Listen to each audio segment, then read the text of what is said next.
안녕하세요. 정연이 드라마 리뷰를 시작하겠습니다. 정연이가 결국 목소리를 잃고 말았습니다. 오디션 마지막엔 자신의 목소리를 찾는 것처럼 보였지만 아직은 그것으로 매우 불안한 상황인데요. 사실 염려가 되는 건 엄마 채공선이 오래전 비슷한 상황을 겪었던 게 문제였던 것이죠. 채공선도 정연이도 엄마와 딸 사이에 똑같이 이런 일이 반복된다는 걸 전혀 알지 못했지만 딱 한 사람 지켜보는 시선이 있었네요. 매랑국극단 단장인 강소복입니다. 공선아, 내 딸 내가 데려갈란다. 아마도 정연이는 오디션 중에 목소리가 나오지 않아 시도했던 일이 실패로 끝나버리자 모든 걸 접고 고향집으로 내려갔던 것 같은데요. 정연이는 내 딸이야. 내 딸한테는 지금 엄마가 필요해. 채공선은 강력한 강소복의 생각에 동의할 수밖에 없을 것으로 보이네요. 채공선은 소리가 나오지 않아 자포자기하고 있는 정연이에게 소리를 그만두고 그저 평범한 삶을 살라고 하던 상황이었을 텐데요. 그래, 네 딸 데려가렴. 채공선은 마음을 접고 정연이를 강소복 손에 맡기게 될 것으로 예상이 되네요. 내가 단장님 딸이라고. 그게 뭔 소리여요? 정연이는 채공선과 강소복의 말을 알아들을 수 없었네요. 이제 이 엄마가 모든 걸 알아서 해주마. 강소복은 정연의 손을 잡고 목포의 집을 나오게 됩니다. 정연이의 목소리만으로 채공선을 떠올렸다는 사람들이 세상에 수두룩한데 정말 정연이 강소복의 딸이 맞는 걸까요? 아니라면 채공선은 왜 정연이를 보내주고 강소복은 어떻게 정연이를 데려가는 것일까요? 강소복은 오래전 임진 선생의 지도를 받는 상황에 채공선이 어떤 과정으로 제자가 되었는지 아주 쌩쌩하게 기억을 하고 있습니다. 그래서 채공선의 등장과 그 사라짐에 대해 더욱 마음이 아팠던 인물인데요. 문옥경이 정연이를 목포에서 데려와서 단원으로 꼭 뽑아달라고 부탁을 했을 때만 해도 그 아이가 채공선의 딸이라는 건 전혀 몰랐던 사실이었죠. 하지만 누가 뭐라고 하지 않아도 정연의 목소리만으로 강소복은 정연이 그녀의 딸이라는 걸 짐작할 수 있었던 건데요. 그래서 정연의 목소리를 듣고 제일 먼저 엄마 이름이 뭔지 물어보았던 강소복입니다. 정연이는 엄마 이름을 서용례라고 대답을 했지만 그녀가 채공선이라 짐작하는 건 어렵지 않았네요. 다른 건 속여도 소리는, 소리를 하는 열정은, 소리를 대하는 삶의 태도는 속일 수 없었던 것이죠. 강소복이 지켜본 정연이는 채공선과 아주 똑같았습니다. 목소리뿐 아니라 하는 행동, 열정, 그리고 어떤 위기에 처했을 때 그것을 극복하는 태도가 완전 판박이로 똑같았던 건데요. 그래서 강소복은 채공선이 정연이를 데리러 왔을 때 못 데려가게 했었죠. 그리고 방송국에서 박종국이 정연이를 기만하고 채공선을 불러내는 도구로 쓰려 할 때도 자신이 나섰던 것인데요. 강소복은 위약금까지 모두 물어주면서 정연이를 매란으로 데려왔습니다. 강소복 입장에서 추월만정으로 세상을 떠들썩하게 만들었던 채공선이 어느 날 갑자기 사라져버린 건 너무도 큰 상실이었기 때문입니다. 숙명처럼 채공선을 이겨내지 못하는 2인자로 예인의 삶을 살았었지만 갑자기 자신 앞에 서 있던 1인자가 없어졌으니 같은 길을 가던 강소복이 그 뒷 감당을 모두 해야 했던 것인데요. 채공선이 사라져버리자 사람들은 2인자 따위는 돌아보지도 않았습니다. 그래서 강소복은 소리를 잘하는 많은 인물들을 모아 교육을 제대로 시켜 세상에 내놓는 국극단을 만들어야겠다 결심을 했던 것이네요. 지금 문옥경과 서해랑의 아역을 뽑기 위해 오디션을 하듯이 계속 새로운 인물들을 발굴해 소리를 계승해야 한다는 게 강소복의 목적이었습니다. 그렇게 만들어진 게 매랑국극단인데요.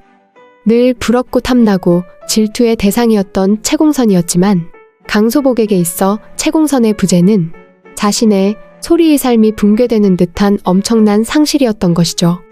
그런 취지로 만든 극단에 갑자기 정연이 찾아들어와 자신의 목 이상의 것을 추구하고 살아가는 모습이 너무도 기특하고 자랑스러웠던 게 사실입니다. 그래서 강소복은 정연이 오디션을 통과해 문옥경의 2인자가 될 거라 믿었던 것인데요. 하지만 당치도 않게 서해랑이 그 사이를 끼어들면서 산에 올라가 득음을 하라는 식으로 정연이를 몰아냈었네요. 사실 정연이는 목포에서 문옥경의 눈에 띄게 되면서 처음으로 문옥경을 통해 레슨이라는 걸 받아보았죠. 그 과정에 처음으로 매랑국극단원이 되고 싶다 마음을 먹었던 것입니다. 우연히 자신이 소리를 잘하고 있었다는 사실 말고 소리에 대해 어떤 학습이나 교육을 받아본 일이 없었던 정연이는 제일 처음 문옥경을 통해 소리의 세계에 발을 들이게 되었던 것인데요. 그래서 정연이는 멋있는 문옥경을 보고 남역을 선택했던 것 같네요.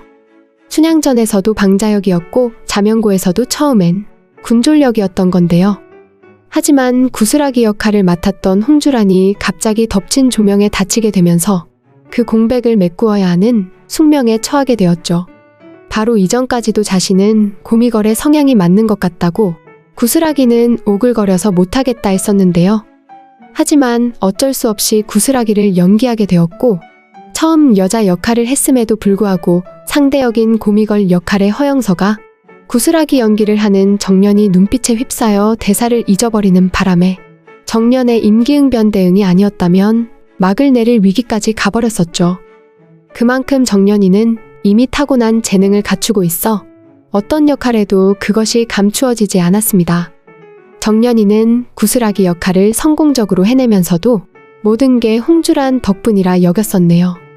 대본을 놓고 서로 상대역을 해주며 호흡을 맞춘 덕이라고 말이죠. 그래서 당연히 바보와 공주 공연의 오디션에서도 홍주란과 짝이 돼서 참여를 할 거라 생각했었는데요. 하지만 홍주란은 허영서를 선택하겠다고 밝히고 말았습니다. 정연이 공연 중에 어디로 어떻게 튈지 모르는 상황이라 불안하다고, 그래서 모든 게 계획적이며 안정적인 허영서에게 의지를 하면서 연기를 하고 싶다고 그 결정의 이유를 밝혔는데요. 정연이 말도 안 되는 서혜랑의 조언을 듣고 산으로 올라가 득음을 하겠다고 한 것은 정말 오디션에 붙고 싶다는 열망 때문이 아닙니다. 자신이 매랑국극단 단원이 돼서 처음으로 마음을 붙이고 위안을 받으며 살갑게 지냈던 홍주란으로부터 자신이 불안정하다는 평가를 받고 결국 허영서와 비교해 뒤로 밀려버렸다는 것이 충격이었던 것이죠. 만일 오디션 붙는 게 목적이었다면 초록이와 합을 맞춰 얼마든지 해낼 수 있었을 텐데요. 정연이는 홍주란의 말에 자신의 한계를 깨닫게 되었던 것입니다. 홍주란과 희일학락하며 대본을 외우고 대사를 맞춰보고 하며 자신이 가진 재능으로서만 소리를 이용하며 이제까지 왔었다는 걸 깨달은 것인데요. 모든 사람이 정연이 소리를 듣고 채공선을 떠올리는 것이 한편은 엄마 영광을 함께하는 것이라 좋기도 했지만 채공선의 딸이라는 이름으로 불려지는 게 정말 싫었던 정연이입니다.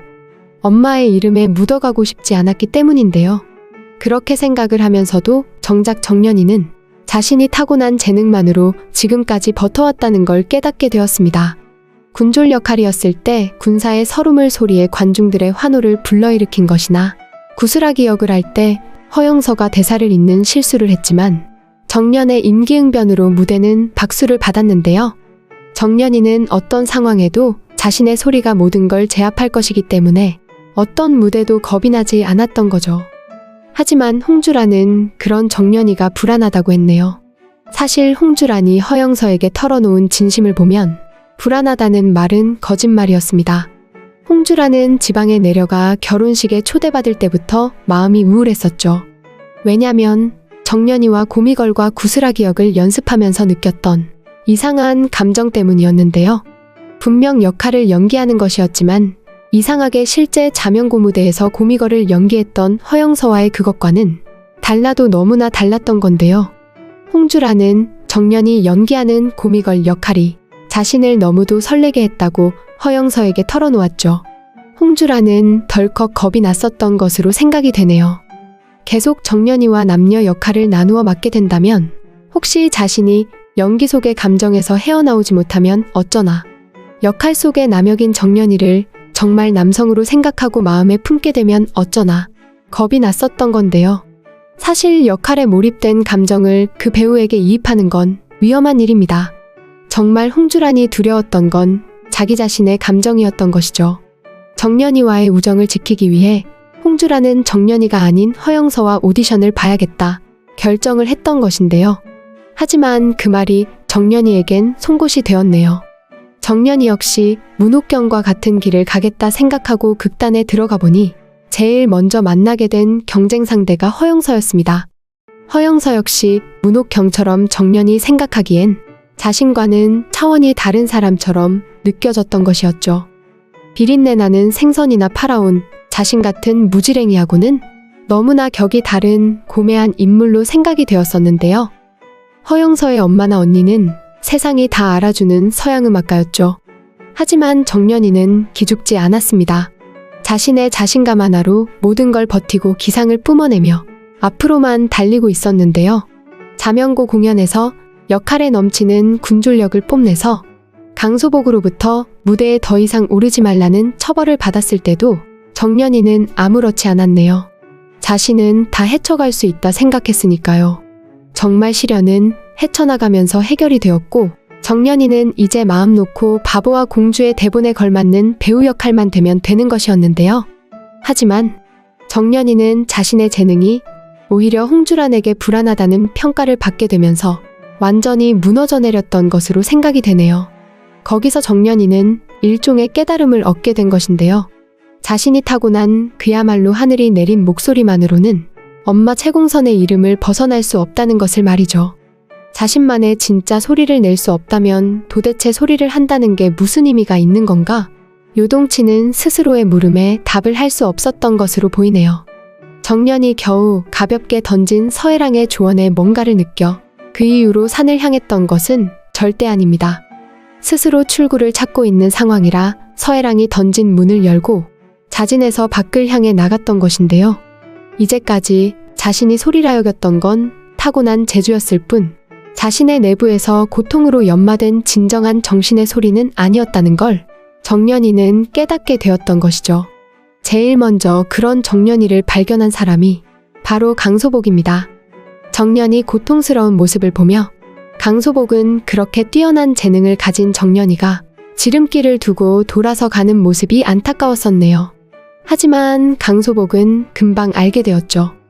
정년이 채공선과 같은 길을 가는 것처럼 보이지만 피나는 고통스러운 과정을 통해 정년이는 자신의 길을 찾고 있다는 것을 말이죠.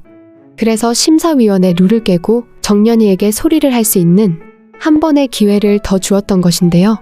이유는 정년이 오디션을 통과하도록 돕기 위해서가 아닙니다.